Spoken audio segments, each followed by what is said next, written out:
Assalamualaikum warahmatullahi wabarakatuh. Halo Dekepo, apa kabar kamu hari ini? Aku doain semoga selalu dalam keadaan sehat, selalu dalam keadaan hati yang bahagia ya. Balik lagi bareng aku Zidah di Kepoin Kampus. Dan hari ini masih edisi spesial Kepoin Buaf 2021. Di samping aku udah ada tamunya nih ya. Udah ada orang yang bakal kita kepoin terkait dengan Buaf. Tapi sebelum itu, aku mau ngingetin kamu untuk tetap patuhi protokol kesehatan ya. Walaupun alhamdulillah banget ya sama Rinda udah PPKM level 2 nih. Tapi bukan karena PPKM level 2 jadi kamu nggak awas diri ya. Jadi harus tetap patuhi protokol kesehatan. Oke, langsung aja kita kenalan dengan bintang tamu aku yang cantik. Assalamualaikum. Waalaikumsalam. Boleh kenalan dulu dong biar teman-teman The Kepo nih kenal nih siapa sih orang yang ada di samping aku atau depan aku nih? Dua-duanya deh. Silahkan. Oke, halo pemirsa The Kepo. Perkenalkan, nama aku Naomi Ainun Hasanah, mahasiswi semester 7 program studi PAI KKI. Oh, dari KKI ya. Jadi aku panggilnya Kak Naomi. Ya, Kak Naomi ya, jangan Naomi. Gimana? Naomi, Kak Naomi. Agak ribet ya Bu ya? Nggak ribet, apa-apa karena Anda bilang tamu saya, jadi saya turutin ya. Oke, Kak, kan kemarin tuh aku udah ngundang salah satu peserta Buaf juga. Ada Sinta kemarin, yang mana Sinta ini presentasiin terkait dengan dakwah in media sosial nih. Tapi sebelum aku tanya Kakak ambil tema apa, aku mau tanya dulu, Kakak kenapa sih mau ikut Buaf? Oke, sebenarnya kalau misalnya ditanya alasan kenapa ikut Buaf, kalau dibilang gara-gara gabut, nggak bisa juga dibilang gara-gara gabut. Karena kan kalau misalkan Buaf ini kita melakukan penelitian, penulisan dan lain sebagainya. Jadi kalau dibilang gabut agak kurang pas. Jadi kalau misalkan aku pribadi itu alasannya memang karena ingin mengimprovisasi diri aja gitu. Karena sebelumnya memang kalau di program aku yang aku ambil di program KKI itu memang ada mata kuliah untuk penulisan artikel. Jadi sayang kalau misalkan nggak diimplementasikan. Benar-benar. Jadi itu aja sih. Tapi tetap ada gabutnya juga. Ada. Gabutnya aja tuh kayak gini gitu ya, ikut Buaf. Ini acara nasional kan ya? Kalau kemarin skalanya internasional karena ngundang dari luar, dari Malaysia, Thailand gitu. Aduh, gabutnya Kak Naomi agak ini ya, tinggi banget ya gabutnya. Kalau saya gabut rebahan gitu ya. Kalau Kak Naomi gabut ikut Buaf 2021. Nah, kemarin ambil tema apa sih Kak? Karena banyak banget ya tema-temanya. Kalau Kakak ambil apa waktu itu? Kalau aku pribadi ngambil tema digital culture in new normal. Itu ngebahas apa tuh?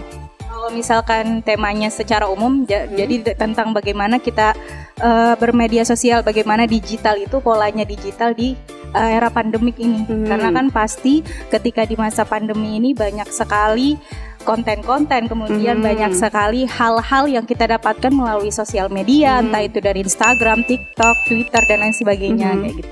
Jadi melihat pola-pola bagaimana orang-orang bermedia sosial di media sosial ini kayak gini ya. Oke. Bener. Ya bener sih, apalagi kita di masa pandemi orang-orang tuh bingung mau ngapain, saking bingungnya akhirnya semuanya lari ke internet. Iya benar. Dan juga berkaitan ya sama materinya dari Sinta kemarin. Sinta itu ngambil dakwah in media sosial dan juga berkaitan dengan media sosial semua. Jadi emang temanya Buaf ini semuanya akan terkait dengan media sosial atau gimana? Tidak, hanya beberapa aja. Karena ada 21 tema dan itu berbeda klasifikasinya. Kalau misalkan Sinta kan ia khusus untuk berdakwah media dalam media sosial untuk berdakwah. Kalau aku pribadi untuk gimana sih polanya digital kulturnya kita dalam bermedia sosial di era pandemi ini. Oke, tadi itu ya cerita dari Kak Nom. Kenapa sih Kak Nom akhirnya ikut Buaf dan alasan Kak Nom pilih tema itu nih. Tapi sebelum itu aku mau ngingetin kamu nih ya, yang mau tahu Buaf itu apa, coba tonton videonya Sinta yang ini ya. Kamu tonton biar kamu tahu Buaf itu apa, biar nyambung nih ya sama episodenya Kak Naomi. Sorry, ini ribet ya namanya. Oke, kita lanjut. Aku mau kepoin lagi nih ya. Tadi kan aku udah tanya alasan kakak. Terus waktu itu pendaftarannya gimana sih? Biar teman-teman agak ingat kembali nih. Karena kemarin sebenarnya Sinta udah ngejelasin, tapi nggak apa-apa. Kakak kasih tau lagi. Dari ngambil dapat linknya atau dari mana? Dari awal juga nggak apa-apa. Oke, kalau untuk pendaftaran sebenarnya kalau kita mau ikut apapun itu biasanya harus kita yang aktif mencari informasi.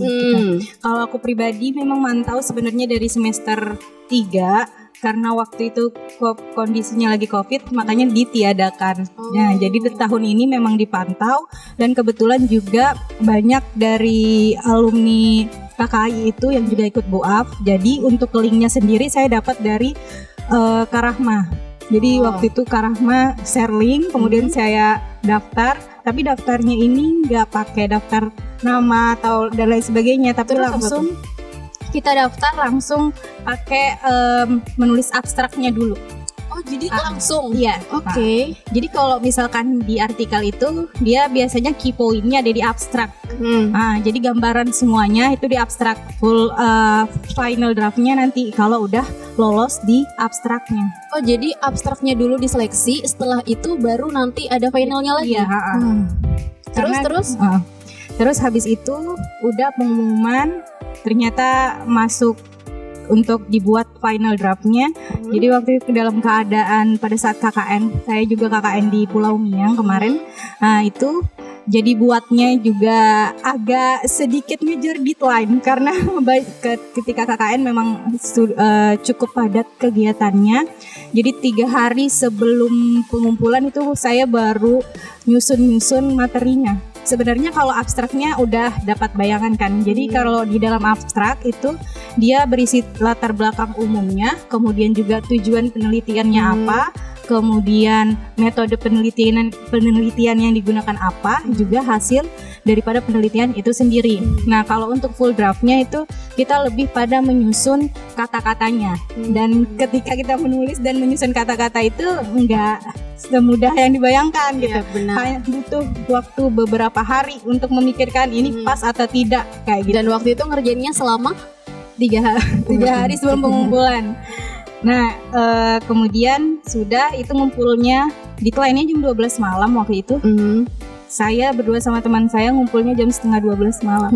Karena nyari jaringan. Jadi pas di pulau lagi jaringannya lagi naik turun, lagi susah. Jadi kami terpaksa cari cara pokoknya karena istilahnya udah ngumpul abstrak nih, masa nggak mau lanjut ke fullnya kayak kayak main-main aja. Iya benar. Perjuangan ya. Tapi buat teman-teman yang nggak percaya kalau KKN-nya Kak Naomi ini susah sinyal, coba tonton video KKN Nusantara karena kita udah sempat syuting waktu itu juga sama teman-teman dari KKN Nusantara. Kebetulan waktu itu ada Kak siapa ya, laki-laki Barok? Ya benar, Kak Barok. Nah itu juga ngejelasin betapa susahnya internet di sana. Tapi emang karena udah ditargetin ya dari awal semester 3, akhirnya bisa keturutan. Dan alhamdulillah nih ya, informasi nih ternyata kakaknya ini juga dapat menang kategori 2 kategori sekaligus. Yang pertama ada best paper, yang kedua best presentation. Nah itu kok bisa dapat itu sih? Sebelum-sebelumnya karena yang aku tahu nih ya, sebelum-sebelumnya itu belum ada kategori kayak gitu tuh. Tapi tahun ini baru pertama kali ya? Sebenarnya untuk kategori setiap BUAF dia selalu mengumumkan kategori. Jadi sudah tidak pertama kali. Saya salah. Nah tapi kok bisa sih dapat kategori 2 kategori loh ya langsung di satu acara tuh, kok bisa, kenapa tuh waktu itu? Sebenarnya bagaimana ya kalau jawab seperti ini? Kalau dibilang ahli dalam kepenulisan atau ahli presentasi enggak juga, karena pada saat penulisan itu sendiri aku agak aware karena kemarin nulisnya pakai bahasa Inggris. Judul bahasa Inggris, isinya juga bahasa Inggris, takut grammarnya karena di full draft itu diperiksa grammarnya, kemudian diperiksa juga susunan kalimatnya. Jadi di situ agak aware ini bisa masuk atau enggak di 3 hari mau pengumpulan kayak gitu. Kalau misalkan presentasi itu gimana ya? Waktu itu presentasinya pakai bahasa apa tuh? Bahasa Inggris. Oh, bahasa Inggris. Oh, campur. Oke. Alhamdulillah ya. Jadi audiennya paham gitu ya? Iya, paham. Terus. Jadi maksudnya kan karena di situ yang ikut juga orang-orang ASEAN. Jadi biasanya juga mereka agak paham bahasa Melayu kan. Pasti paham bahasa Melayu gitu. Jadi kalau misalnya bahasa Indonesia ya sedikit ngerti gitu. Nah, jadi kalau misalnya best presentation itu saya nggak tahu kenapa bisa masuk kategori itu. Intinya apapun yang saya dapatkan hari ini, apa yang pun yang didapatkan kemarin itu juga campur tangan Allah ya. Benar. Kita nggak bisa mengklaim bahwa saya karena saya ahli, karena saya hebat, nggak bisa. Tapi semuanya campur tangan dari yang di atas gitu. Cuman setiap prinsip saya, kalau misalkan mau lakukan apapun, kita usahakan untuk memaksimalkan apa yang kita upayakan. Kenapa? Karena kalau misalkan kita kayak mengerjakan sesuatu dengan apa adanya, maka hasilnya apa adanya juga. Maksimal ini dalam artian maksimal sesuai dengan porsi kita masing-masing, tanpa harus menyakiti diri kita, dalam artian tanpa harus terlalu menuntut kesempurnaan. Biasanya kan kita kalau misalkan mau maksimal, mau bagus, kayaknya aku harus begini, nggak usah. Maksimalnya adalah maksimal sesuai porsi kita, kemampuan kita sampai mana. Kayak gitu, itu aja maksimal. Kemudian ketika kita dalam presentasi ya, ketika presentasi itu kita usahakan kita bisa memposisikan diri kita sebagai narasumber maupun sebagai penonton. Jadi kadang kalau misalkan ada orang yang presentasi, kemudian saya suka nganalisis ini presentasinya mungkin agak sedikit gimana ya, begini mulai ngantuk ya penonton kita gitu. Dalam pikiran saya, kayaknya saya harus bisa mengubah presentasi ini biar asik gitu ya. Biar nggak ngantuk gitu ya. Biar nggak ngantuk, dalam artian nggak apa ya, bukan yang presentasi yang hanya sekedar membaca kan. Kadang ada biasanya yang presentasi membaca materi. Nah aku pribadi nggak suka juga terlalu memberikan banyak materi. Jadi kalau presentasi cukup yang simple. Bahkan PowerPoint yang kemarin dibuat juga cuma 13 slide. Karena itu saya memang mencantumkan poin-poin penting. Karena ketika kalau misalnya di dalam PowerPoint itu kita selalu menampilkan semuanya, rasanya benar. Ketika disampaikan itu nanti takutnya lagi kayak nggak ada orang yang mau nanya. Dan juga males ngebaca juga ya. Jadi sengaja dibuat singkat, sengaja dibuat to the point, dan kadang saya buat hal-hal yang memicu pertanyaan dan sebenarnya saya tahu pertanyaannya gitu. Nanti akan ditanyakan sama pemirsa. Jadi suka memancing. Biar apa? Biar ada interaksi. Nggak cuma interaksi dari aku aja. Kalau misalnya dari aku, otomatis seperti metode ceramah. Iya benar. Jadi dan itu bisa juga memastikan ya kalau teman-teman yang nonton, teman-teman yang dengerin presentasi kakak itu paham dengan apa yang kakak sampaikan gitu ya. Benar. Jadi banyak sekali pelajaran hari ini ya. Jadi buat kamu, usahamu tuh hasilmu gitu ya. Kalau usahamu besar, hasilmu juga besar. Gitu juga kebalikannya gitu. Tapi ya balik lagi, kalau memang usahanya udah besar tapi ternyata hasilnya kurang besar, ya udahlah ya, itu rezeki dari Allah, disyukurin aja ya.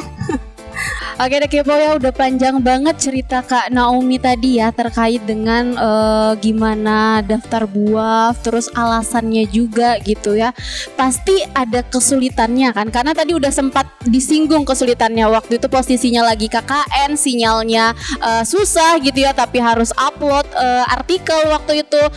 Ada lagi nggak Kak kesulitan lain waktu penyusunan?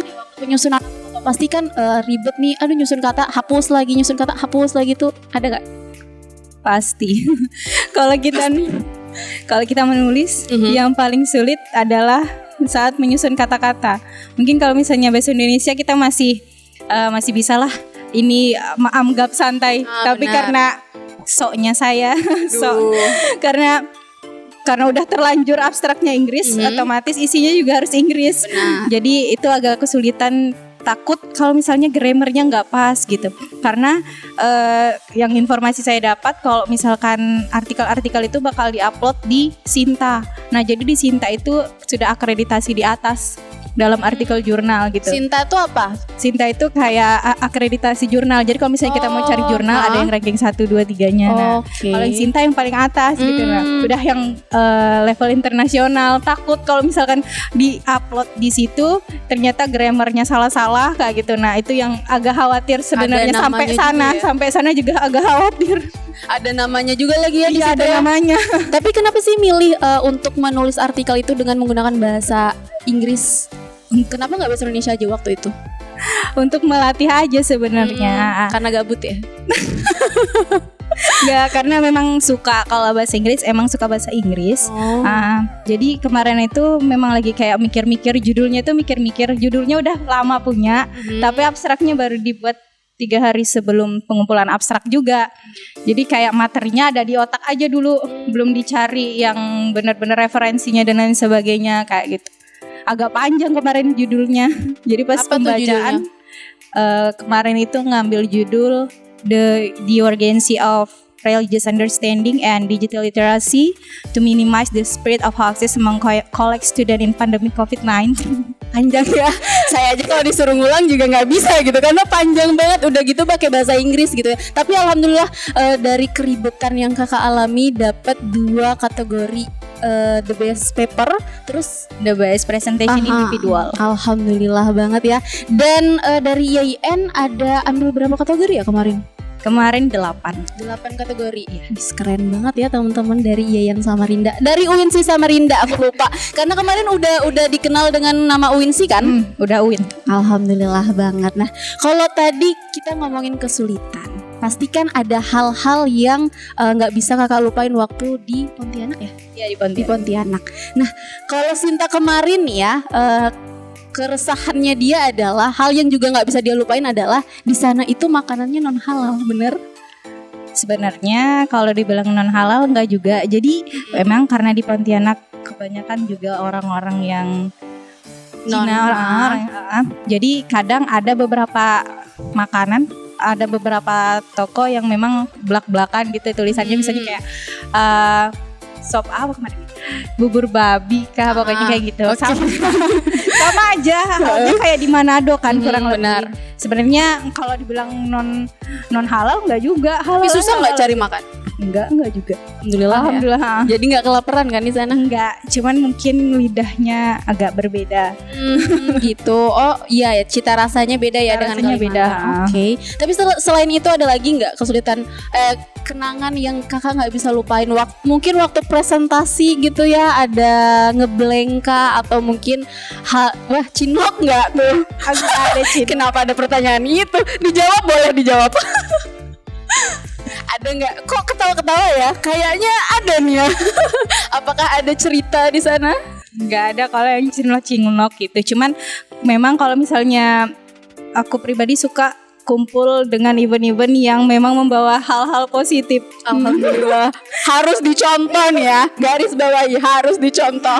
Jadi ketika misalkan kita berkumpul dengan orang-orang positif, pembicaraannya pun juga bukan pembicaraan yang sekedar basa-basi aja, tapi pembicaraan yang memang berisi, walaupun sedikit tapi berisi dan berkelanjutan kayak gitu. Itu yang kadang kalau misalnya setiap event kayak di Yogyakarta atau di mana, itu yang saya selalu note, karena pokoknya segala hal yang membawa hal positif itu kembalinya ke kita positif juga. Jadi kita kayak ada semangat untuk belajar lagi. Kemudian juga pasti kan gak cuman kita yang baik dan lain sebagainya, pasti ada yang lebih dan ada yang lebih lagi. Nah itu yang sebenarnya jadi motivasi juga dari aku sendiri, relasi-relasi yang positif. Benar, itu yang penting ya, apalagi harus keluar kota, harus ke Pontianak gitu. Sayang banget kan, apalagi event internasional ya waktu itu ya.